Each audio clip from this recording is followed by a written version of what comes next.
Welcome to Story Comic Presents, where we interview amazing storytellers and artists. This is episode 162. I'm your host, Barney Smith of StoryComic.com, and we're excited to have with us the highly renowned and talented comic creator and illustrator, Nate Lovett. How you doing? Nate, how you doing? Good. All right. So this is exciting. You just launched a Kickstarter two days ago? Tuesday, the 26th. Yep. And you've already gone well past your goal. That is amazing.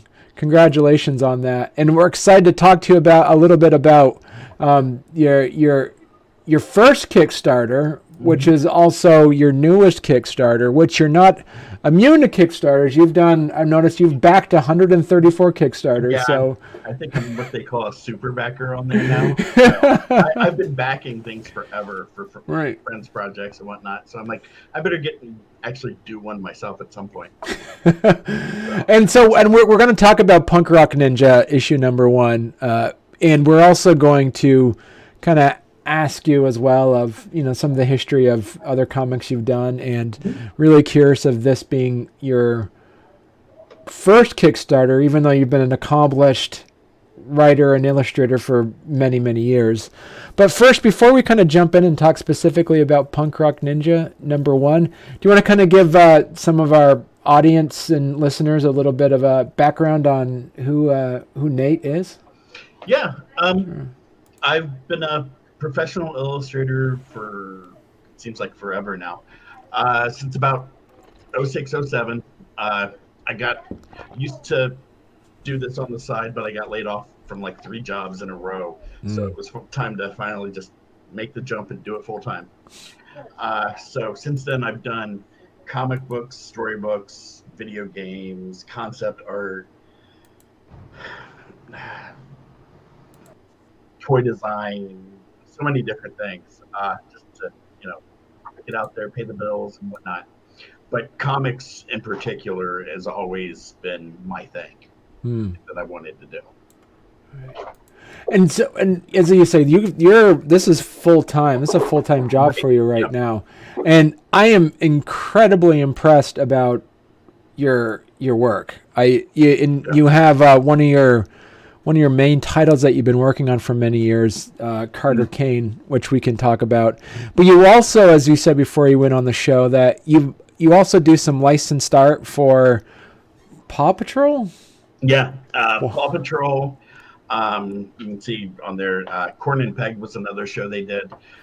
They didn't do too many books with that one, though. But yeah, Paw Patrol took off, and so I do coloring books, storybooks, lots of Paw Patrol.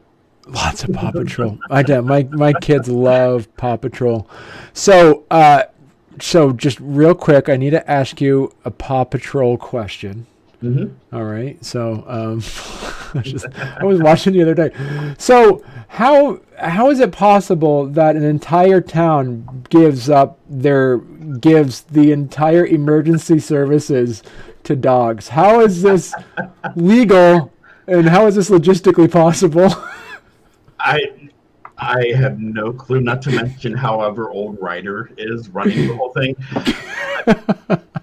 Yeah, I don't know. I luckily I don't write any of that. I just, here's the story and draw it. Okay. Don't ask questions. I mean, I'm getting ready to, there's like some mermaid stuff coming up, and they've done superheroes and so many dinosaurs. So, Right. Yep, I don't tend to ask questions on that. Okay, smile, nod, draw the pictures. So you talk to us a bit about your style of art. Are you a pencil and paper kind of person? Because I did see some of your videos on your YouTube channel of it's mostly digital. Is that correct? It really depends. Most of all the Paw Patrol stuff is all digital. Punk Rock Ninja is digital. I tend to do commissions. Those tend to be traditional pencil paper, usually watercolor. I used to do the Copic marker thing, but those got expensive. And watercolor is a lot easier to travel with if I take it to a convention or something. Gotcha. Not whole, suitcases full of markers. I can just take a little pan of watercolors. Um, so it really varies. Sometimes I'll do my comic stuff. I'll pencil or ink them traditionally. Um, but most anymore, I do it all digital. Just it's easier to keep track. I don't have to scan anything in, clean up. It means I don't have the original art to sell, Right. but that's why I do custom. Well, not custom. I've got some of the fancy Ziclay prints of things and stuff now that I take to shows, and I'll do commissions and stuff. So Right. I watched one of your videos you had, and it was when you're doing the House of Fear variant cover. You have a YouTube video of that, so if anybody's interested, I think it's Nate Lovett at YouTube. Have your own channel there? Yep. I was enthralled watching you do this, and just as a pro tip, I don't know if you can share this pro tip with our audience who might be watching or listening. It was a layer upon layer. I noticed that you kind of you sketched it out. Was that when you sketched it out originally? Was that also digital? Yeah. Okay. Yep. And then you did layer upon layer. Did you delete layers underneath, or did you just do layer upon layer like that when you're drawing on top of it? I usually start off with a rough sketch on a layer, and then I'll tighten it up more so on another layer, and just kind of clear out the old layers as I go. Okay. Sometimes they're just invisible, so I turned off. Right. But yeah, that's usually what I do. And is that through Photoshop or Clip Studio? Okay. Sometimes I usually pencil and ink in Clip Studio. Okay. And color in Photoshop. Mainly because I've been using Clip Studio since it was Manga Studio. Right. When it first came out, to ink, because digital inking, I loved it because I didn't have a mess to deal with. So I've been digital inking as long as I could, and then it's just gotten better. So I haven't had the time to sit and learn how the color stuff works. I know they're similar to Photoshop, but there are differences. Right. And at some point I'll learn it. But for now, I just export the line art and open it up in Photoshop and color it over there. I know exactly what I need to do, how to do it. It goes quicker. I think so. That's why the video of you doing this one, there's no coloring on it, because I think that was just only you doing it through Clip Studio. Yeah, and I had forgotten to record myself coloring it. Yeah, Clip Studio has a thing to record in the program, right? While Photoshop unfortunately doesn't. So I totally forgot to turn on to record that, and I'm like, oh well. We'll just do the black and white with that. Clip Studio. Mm-hmm. I am extremely surprised at those that I talk to about who use Clip Studio are fervent fans of it and defend it. I haven't seen the same level of support when people use Photoshop. When people use Photoshop, like, yeah, Photoshop's okay. But when I talk to people who use Clip Studio Paint, they are up and down huge supporters of it. So what's your take on Photoshop and Clip Studio Paint? I think a big part of that is you can get like the deluxe edition of Clip Studio for like $250, and it's yours. You're not paying a monthly fee like Adobe has now, right? And the cost of that just keeps going up and up, and so I think that's a big part of it, because I know I pay for all the Adobe things because I need Illustrator for some works and InDesign and whatnot. So it's just easier to do that, and rather than hunt down in some of the alternatives and learn those when I know these. and I write it off for taxes anyways. That at least helps in some way. But yeah, I mean, there's so many useful things in Clip Studio too. It's got some awesome perspective tools to set up. I like to use the 3-point perspective and get different angles and stuff that I never would have taken the time to use if I was doing traditional. And they're right there, easy to use. While I think Photoshop has some perspective stuff, but you have to go digging a little bit. Right. And just you can set up a whole project in Clip Studio and have it all in one. I never do that, but I know people who do. And so it keeps everything together. You can letter decently in Clip Studio. Though Photoshop's getting better because they're slowly starting to integrate some of that Illustrator stuff, but it's still, not quite that. But yeah, there's a lot of good going on with Clip Studio, and the price of it. I mean, you can get a basic version of it for like $50. Right.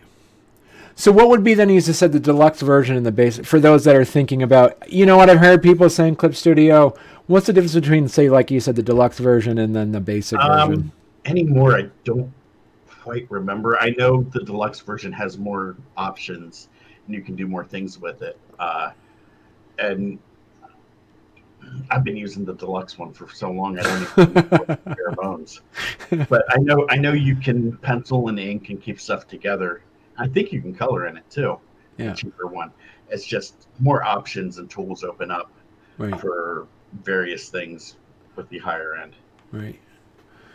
So talk to us now about Punk Rock Ninja. This, as you said, this is a one-shot. Yeah. And you said in the video that if this is successful, I'm going to do it. So because you hit your goal so quickly, are you now looking at doing an issue number 2? I'm trying to come up with some other ideas to do more with them. I had a feeling I would anyways, because as I'm working on it, you get connected to these characters and stuff. Right. And like, this has been the main focus of this one is Sheena. And there's ways I can do more with the band. And yeah, so I've got to figure out what I'm going to do, but there will be more. So as you said, this book is about Sheena, and I love what you mentioned about it. But this is like there's a message behind this, and this is something part and parcel, as we mentioned before we went on the air, is you're also a member of the Kids Comic Unite, where it's really good to talk about how to make an all ages comic book, to make sure there's a message behind it as well. And the message that you say that's behind Punk Rock Ninja is that it's good to be true to yourself. It's important to follow your dreams. Where was the role of Kids Comic Unite, that group? Did they help kind of steer that, or was that always the message that you were going to be having with It's honestly, I've been that way for a while. Like since I started doing comics professionally and having my son, I've really started to pay attention to kids comics overall. So everybody, wants to do the dark, gritty, whatever comics. My style overall doesn't fit with that to begin with. I've always done the lighter, fun, cartoony stuff.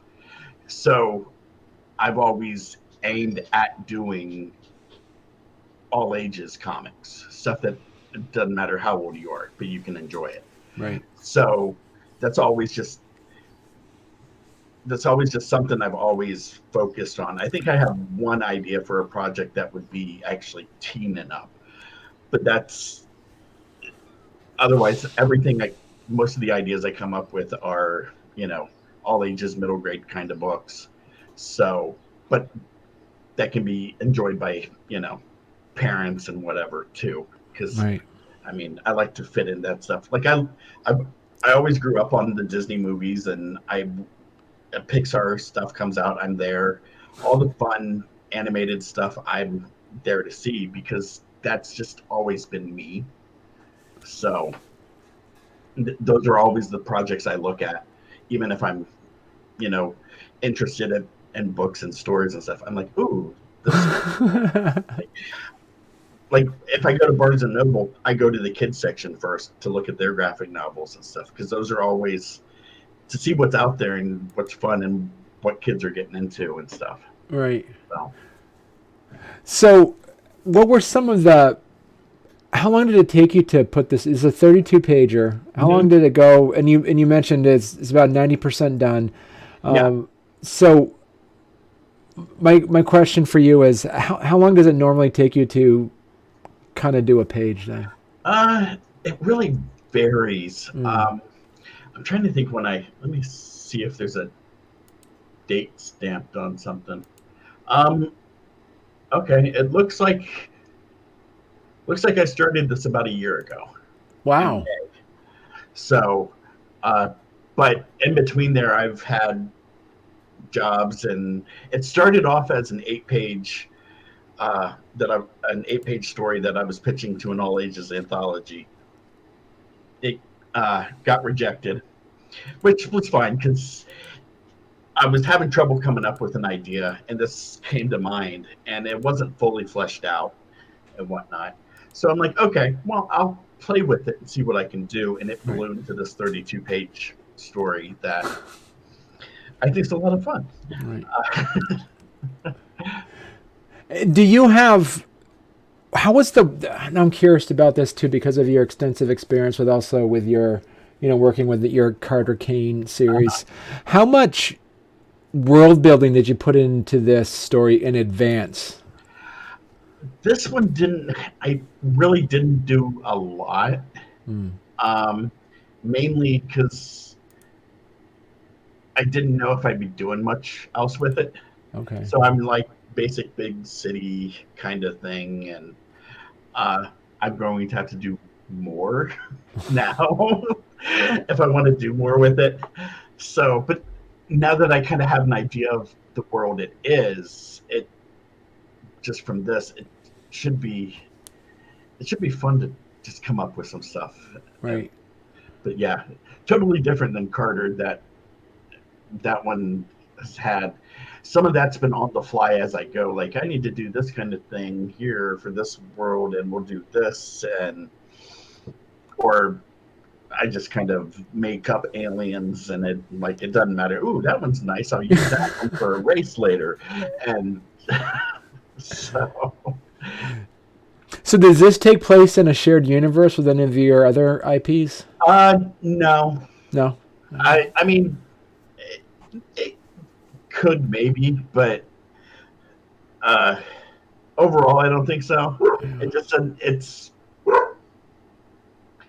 I did this one. Well, I mean, considering I haven't done anything with some of the other IPs, I could work them into that way.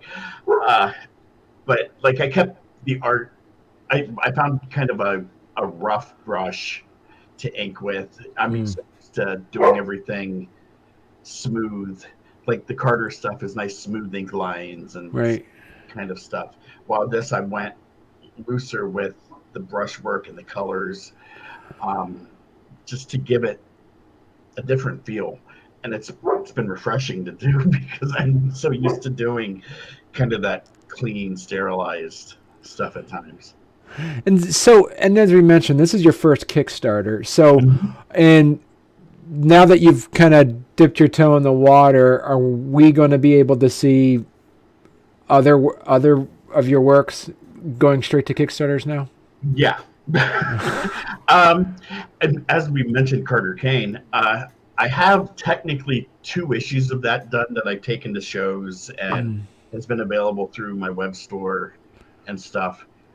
But since I've been pitching it to agents and publishers and stuff, I've kind of adjusted because when I started, I was just going to do single issues, standard comic stuff, comic industry stuff. Mm. But since then, I joined KCU and learned about the kids' graphic novel market.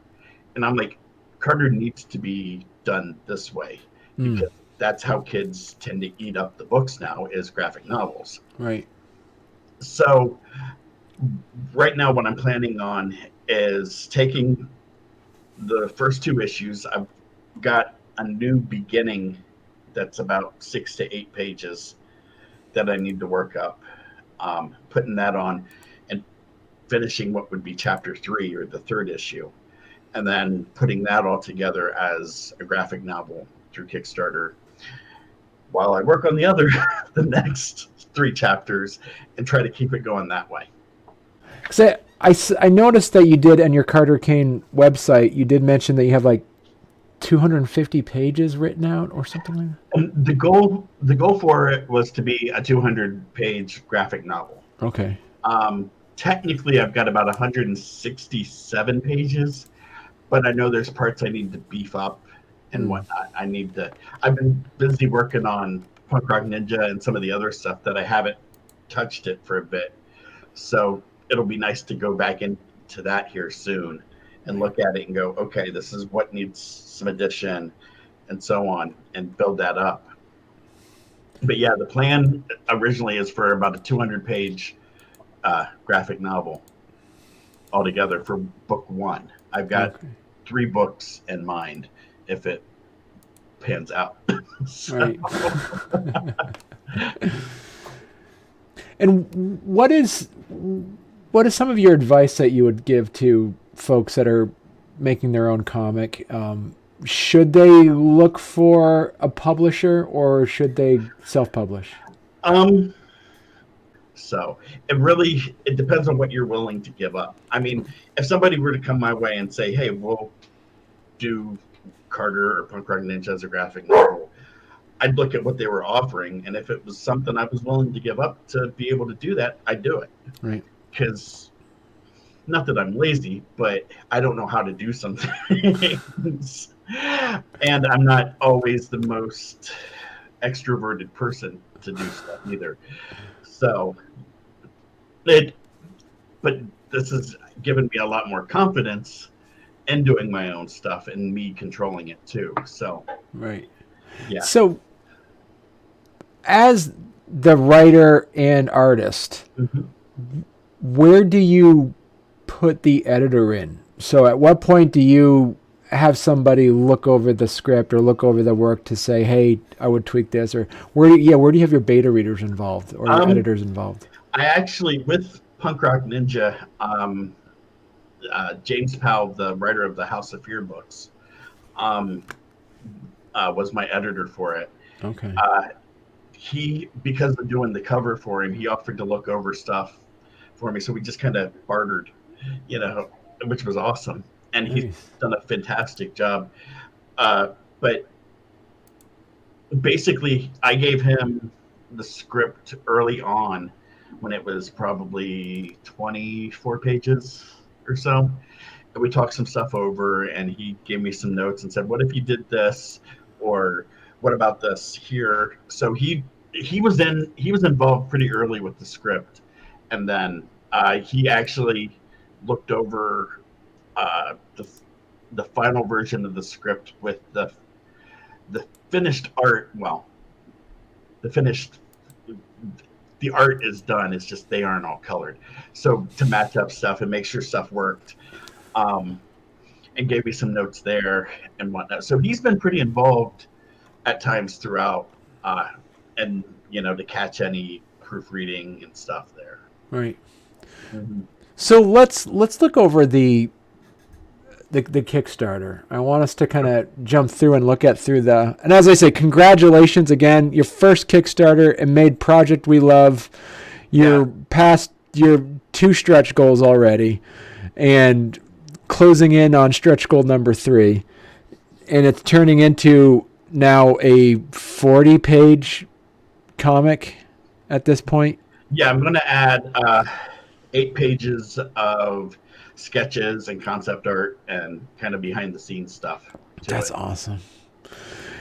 So what you have here is that you have the your $5 the PDF pledge, which is a great deal, especially if it's going to be especially having it to be like a 40 pager for $5, which then looks at your pledge for $10 to get the digital copy plus a physical copy. So I got to say, Nate, this is probably the best deal on the internet right now, because essentially you get the physical copy for $5. Yeah. Because the digital copy is $5. Yeah. Part of it. So that is that's amazing. So I'm just following along with what friends have done, and right. So I can't claim to have come up with that idea, but just about everyone that I've backed and whatnot have had. If you get the physical copy, you still get the digital. So I'm like, it's fine by me. It's just sending you a file. So right, yeah, and then you put in here for $15. You have it's signed, so you get a signed physical copy plus the digital copy. And talk to us a bit about the $20 pledge level. The $20 one, it comes with a sticker and a print, which the sticker it's the Punk Rock Ninja logo. Oh, cool. And then the print is actually one of the first final concept images I did of Sheena and getting the feel of how I was going to take the book. Right. And then you have, and following along the same trajectory, then you get the $25 one, which has the same thing, but it's signed. Okay. And the print is signed too. Yeah. Cool. Yep. And then you have the retail pack. Yep. So talk to us a bit about that one. That's a level I know friends of mine have set up where retailers, comic stores, game stores, anybody who might have a store can back the project and get 5 copies of Punk Rock Ninja for $40. Right. So that they could then, have at their store for customers and whatnot. And that's exciting. You already have a backer for that too. Yeah. So I believe it's a store over in Arizona someplace. Nice. And then we get into the fun stuff here too. That you have for all the Nate Lovett fans out there and followers, you'll be able to get a Punk Rock Ninja sketch. It's the sketch pack. It's includes the book and stickers, everything from the previous levels, and a black and white sketch of whomever. Actually, if you scroll down, it's just below that one. There's some samples. Yep. So essentially, when you do the math, you're getting an original sketch from you for $50. Yeah. Yeah. Nice. Wow, that's great. And then you get the $250, which you have people backed you on this one, where you get an actual black and white commission. Yep. So talk to us a bit about this one. Those are done on 11 by 15 board. Okay. They're all black and white. I render them with grayscale markers. Okay. I've got a few different sets. So some worms look different than other worms, and other cool grays look different than other cool grays, and I can kind of play around, and it gives it almost a color feel, but it's still technically black and white. And what's what are the qualifications on this? Can somebody say, can you draw Van Gogh's Starry Night, or can you put in 300 people? I mean, what do you have? You must have some kind of. Something I probably should have stipulated. But luckily, the examples only have one character, so right. I'm thinking one character. I mean, if they want Starry Night by Van Gogh, I mean, I can attempt it, but it's not going to be a word excuse for it in black and white, especially.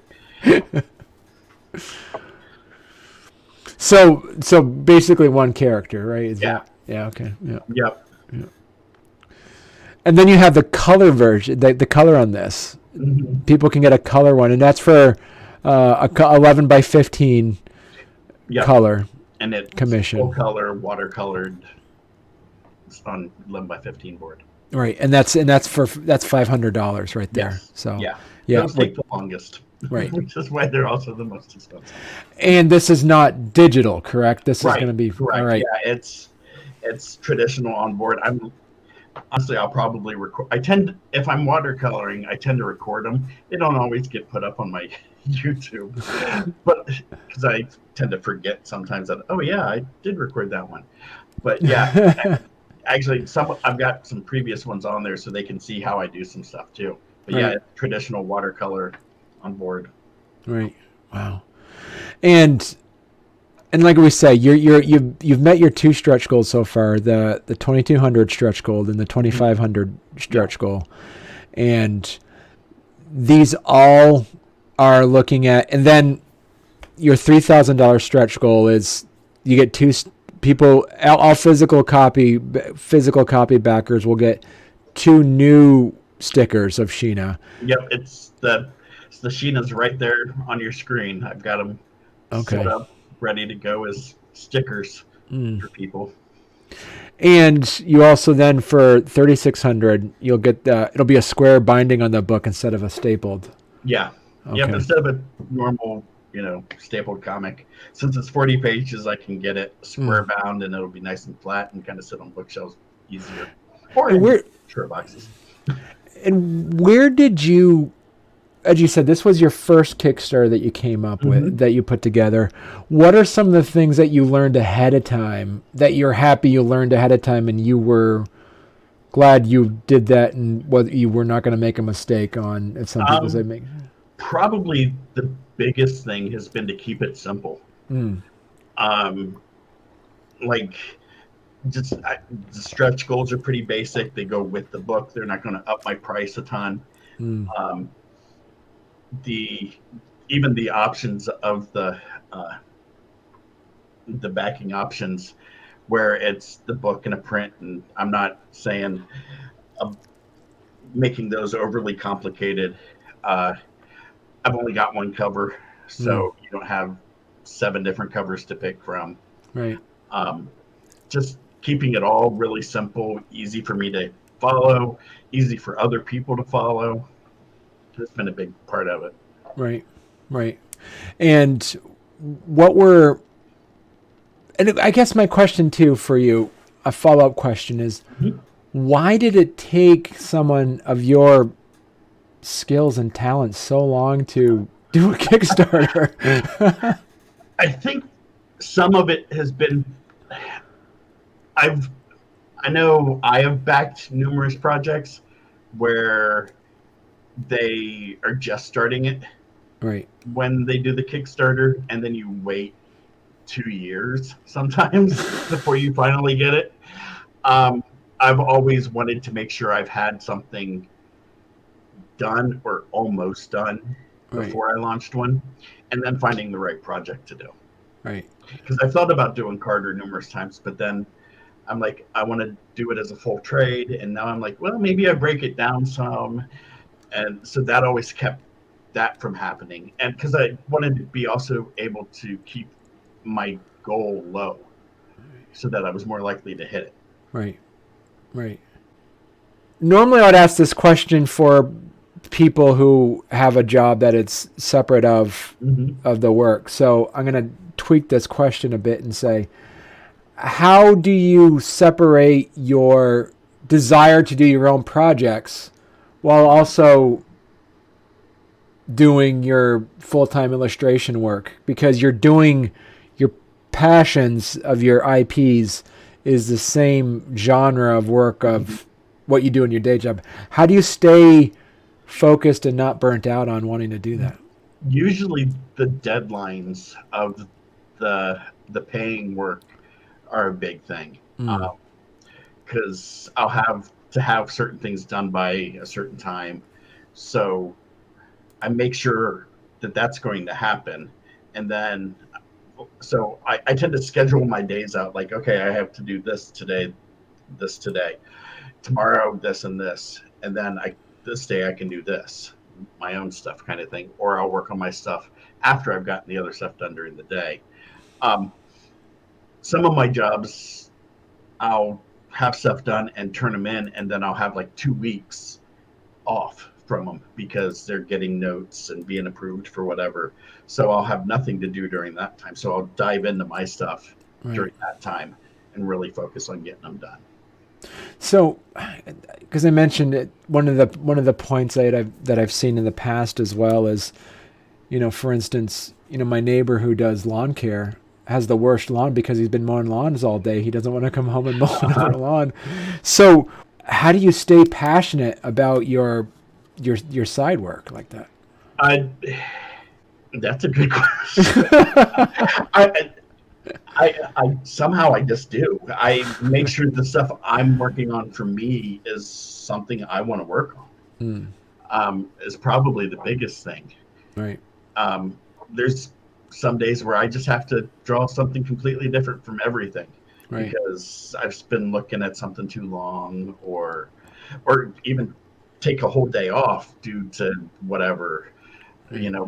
My hand's been cramping a lot lately, carpal tunnel, and all that fun stuff that happens as you get older too, and draw all day. So sometimes just taking a break from it all and sitting on the couch watching TV or playing video games or doing something else around the house and just chilling for a little bit and kind of recharging. Right.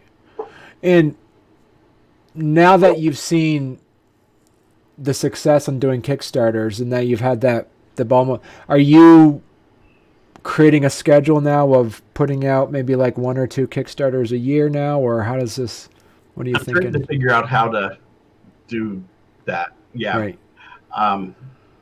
Yeah. Because some of it, starting off, it'll be easy because I have some stuff done, but others are going to be harder because I've got to get work done so I can do it. Because like I said, I don't like making people wait forever. Right. For them. So. Right. And as you mentioned now too, does Punk Rock Ninja now have a limited series now that you've known that, as we said earlier, that you're working on a second one?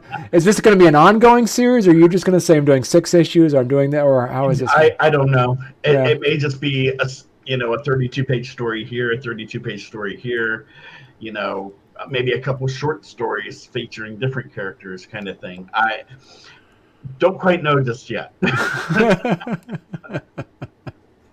But I do know there will be more. Right. As we mentioned at the top of the hour, you do a lot of professional illustrations for Nickelodeon and some other people. How, if somebody wants to get into this line of work, what would be some of your advice? Draw stuff you like, but also draw stuff you don't like. Whoa, okay. Because, well, like you've got my website there, the cars and the illustration with the dogs. I'm not a huge, like, drawing cars can be a royal pain. Just getting certain perspectives right and whatnot, but finding a way to draw them that you like can help. Like I found I like drawing cars airborne. Motorcycles, I love drawing those now. There's something about them is fun, and figuring out how the person sits on it, and the perspectives can look weird at times, but it works. Just when you can finally draw stuff that you hate to draw comfortably, right, it makes things easier. Horses still suck to draw, though.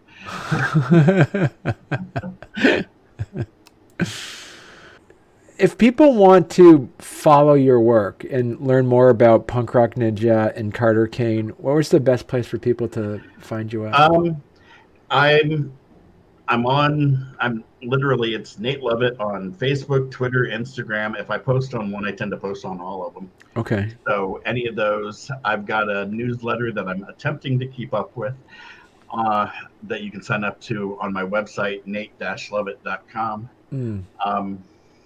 Yeah, usually if I've got information, it goes on those, and for now, and now I can, let my Kickstarter backers know by Kickstarter too. Excellent. And you do have, and I say you do have a shop. People can be able to buy your Carter Kane books from there as well.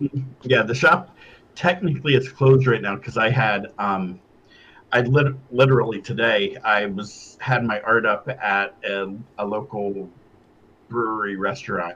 Okay. For the months of March and April, and a lot of my original art that is in my web shop was hanging up there. So I just closed the shop down for a couple months. Okay. Yeah. Now I can go through my inventory, see what I have, and I'll reopen it. But yeah, it has books and yeah. All right. So here, sometime this month, that'll get reopened. Right. Cool. Well, like I said, congratulations again, Nate, for hitting your goal. Really excited to check it out.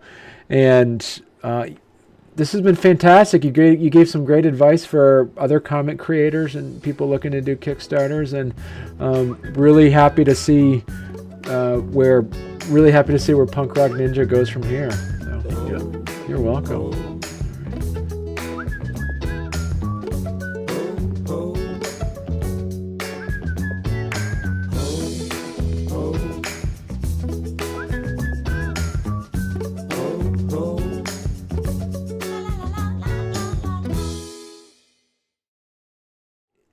As you kind of got, all right, where's my, this is the benefit of actually pre-recording this instead of doing it live, is I can timestamp these stall outs of the questions when I'm about to add. Right. So talk to us a bit about your, all right, let me do that timestamp again. No, I'm fine. I'm just going to do it from here.